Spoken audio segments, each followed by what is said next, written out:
Geography की आज की क्लास में हम सीजनल चेंज शुरू करेंगे। ठीक है, देखिए मैंने आपको लास्ट क्लास में ये बताया था कि जो हमारी अर्थ होती है उसमें दो टाइप के मोशन होते हैं, एक होता है रोटेशन, एक होता है रिवोल्यूशन। रोटेशन के कारण डे और नाइट फॉर्म होते हैं और रिवोल्यूशन के कारण एनुअल मोशन होता है, यानी कि सीजनल चेंज आते हैं। अब सीजन्स कैसे चेंज आता है, कैसे चेंज होते हैं, हम ये देखेंगे कि कब समर होती है, कब ऑटमनल सीजन आता है, कैसे स्प्रिंग सीजन आता है। तो देखिए फ्रेंड्स, आपको एक फिगर यहाँ पे दिखाई दे रही होगी। ये है हमारा सन और ये है फ्रेंड्स हमारी अर्थ, जो कि सन के चारों ओर क्या कर रही है, चक्कर लगा रही है। अब देखिए फ्रेंड्स, मान लीजिए फर्स्ट कंडीशन यहाँ थी कि हमारी अर्थ इस सिचुएशन पर है और आप सबको पता है, अगर मैं अर्थ की बात करूं तो अर्थ के बीच से जो हमने लाइन इमेजिन की हुई है उसको बोलते हैं हम इक्वेटर ऑफ अर्थ, जो कि कितने डिग्री का एंगल बनाती है फ्रेंड्स, 0 डिग्री का एंगल बनाती है। और इससे थोड़ा ऊपर 23.5 डिग्री पर हम बोलते हैं ट्रॉपिक ऑफ कैंसर, यानी कि कर्क रेखा। क्या बोलते हैं फ्रेंड्स? कर्क रेखा, that means tropic of cancer. और ऐसे ही सेम इसके नीचे 23.5 डिग्री के एंगल पर ही हम बोलते हैं tropic of Capricorn, that means मकर रेखा। आप इन रेखाओं से अच्छे से वाकिफ होंगे क्योंकि ये तो हमें 5th क्लास से ही सिखानी शुरू कर दी जाती है। तो चलिए देखिए, सबसे पहली कंडीशन ये है फ्रेंड कि जब सन की लाइट कहाँ पड़ती है, परपेंडिकुलर होता है इक्वेटर के, यानी कि जब हमारा सूर्य होता है ना, उसकी लाइट इक्वेटर पर पड़ती है बिल्कुल perpendicularly. That means first condition है ए पार्ट वाली, कि ए कंडीशन कब बनेगी, when sun is perpendicular to the equator, कि जब हमारे सूर्य की जो किरणें हैं वो बिल्कुल इक्वेटर पर लंबवत गिरे।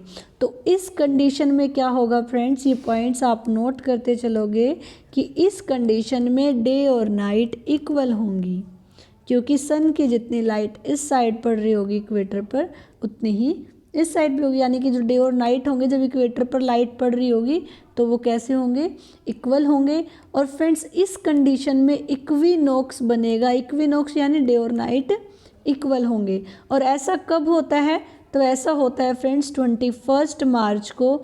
21 मार्च का दिन हम बोलते हैं कि जब दिन और रात इक्वल होते हैं। हम कौन सी तारीख बोलते हैं फ्रेंड्स, 21 मार्च। तो हमारी फर्स्ट कंडीशन क्या है कि जब सन परपेंडिकुलर आ जाता है इक्वेटर के, यानी कि सन की लाइट इक्वेटर पर परपेंडिकुलरली पड़ती है, तो क्या होता है, डे और नाइट इक्वल होते हैं, इक्विनॉक्स बनता है फ्रेंड्स। 2 बार इक्विनॉक्स बनता है।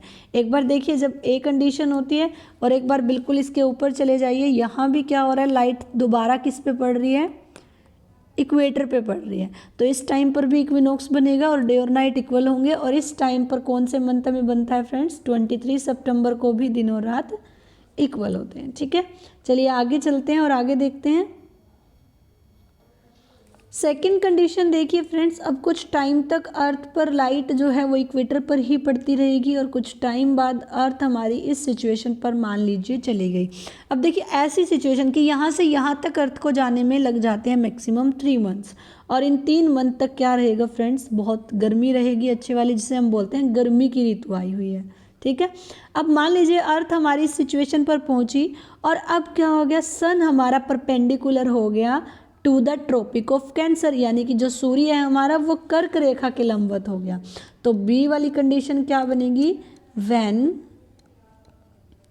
सन is perpendicular to Tropic of Cancer, यानी कि कर्क रेखा पर जब क्या हो जाएगी, लाइट परपेंडिकुलर हो जाएगी। तो उस कंडीशन में क्या होगा फ्रेंड्स, आपको याद रखना है, उस कंडीशन में दिन बड़े हो जाएंगे और नाइट क्या हो जाएगी, छोटी हो जाएगी। जब सन की लाइट कहाँ पड़नी शुरू हो जाएगी, इस ट्रॉपिक ऑफ कैंसर पर पड़नी शुरू हो जाएगी, तो दिन बड़े होने लग जाएंगे और रात छोटी होने लग जाएगी। तो अगर दिन बड़े हो रहे हैं तो फ्रेंड्स एक दिन ऐसा होगा जो सबसे बड़ा दिन होगा, जिसे हम बोलते हैं उत्तरी गोलार्ध का, नॉर्दर्न हेमिस्फीयर की बात हो रही है। ये देखो जो लाइट है वो नॉर्दर्न हेमिस्फीयर में पड़ रही है, यहाँ पे भी नॉर्दर्न में पड़ रही थी, यहाँ पे भी नॉर्दर्न में है और यहाँ पे साउदर्न में है। ठीक है, तो देखिए नॉर्दर्न हेमिस्फीयर का सबसे बड़ा दिन कौन सा होगा, क्योंकि आपको पता है हमारा भारत नॉर्दर्न में ही आता है, तो हमें तो भारत के ही सीजनल चेंज पढ़ने हैं ना, तो हम इस वाले हिस्से की तो बात ही नहीं करेंगे अर्थ की। ठीक है, तो देखिए अब क्या होगा, सबसे बड़ा दिन होगा friends longest day of northern hemisphere, longest day of northern hemisphere. Northern hemisphere का सबसे बड़ा दिन होगा फ्रेंड्स 21 जून, और इस दिन समर सोलेस्टिक्स बनेगी। समर सोलेस्टिक्स क्या होता है फ्रेंड्स, कर्क संक्रांति, जैसे हम करते हैं ना मकर संक्रांति आती है, ऐसे ही इस दिन क्या आएगी, कर्क संक्रांति आएगी, यानी कि समर सोलेस्टिक्स बनेगा। तो सेकंड कंडीशन क्या है फ्रेंड्स कि जब सूर्य है वो परपेंडिकुलर किसके हो जाता है, ट्रॉपिक ऑफ कैंसर के, तो क्या कंडीशन बनती है, दिन बड़े हो जाते हैं, रातें छोटी हो जाती हैं।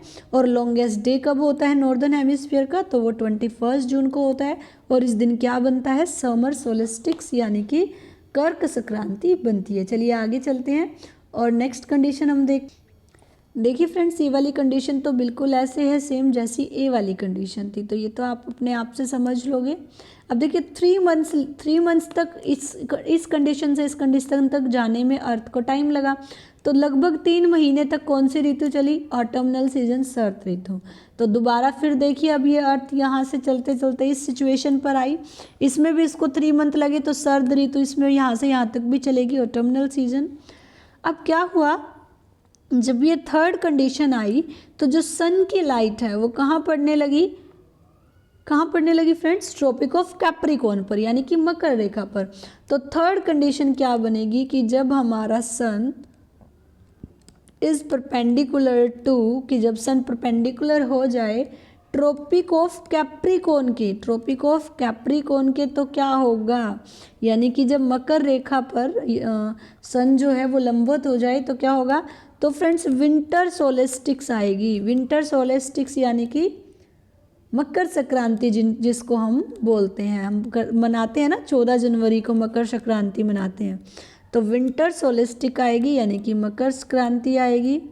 ठीक है, कब, जब सन परपेंडिकुलर होगा किसके, Tropic of, very good, Tropic of Capricorn के।